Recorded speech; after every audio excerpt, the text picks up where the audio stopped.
Mo ni diri ang sa Orion Port no, wala siyang itawag og Orion Hill. So kini siya mo ni siyang LCT BTC Samat Mount Samat no. Mo ni siyang crane.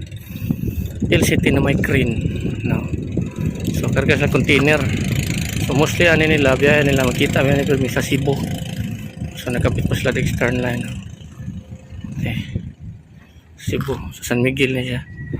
Sa Likas no, and lighter ridge sa Likas Yaman no, na crane no, pedestal crane yan LCT. So di kayo siya kuha no, lapad lang ni siya kayo kay nasi mura sig aircraft carrier ba ani extension. So muna siya naka-diferensya no sa mga latest karon sa mga China. So muna diri ang so na-cross na diha. So kini naman ilaragya po ni barge Kayamanan 3 no. So naitagbot diha nga mo insert pareha nitong rubli no, gamay ra ni siya Kayamanan 3. So tanaw na tong pupa niya ning yang panta sa pupa niya no, na mo insert ang tagbot no, taas og bridge.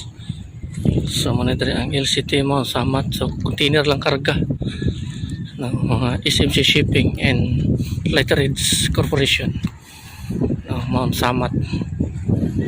So doon na siya nagabitsing rampa bitsing area. Okay, against the light. Ayan, BTC Mount Samat. So mo diri so diri sa Orion Port na diri sa sulod mo diri ang yang na upat ka tangke. So tumbukon mo ni upat ka tangke mo ni Orion no. So na mga barge. So diri mo diri ang kuha na gihimo ding mga pier ng ugsok, mga stanchion post no post. So mo diri ang Orion Port taas kayo. So mo ni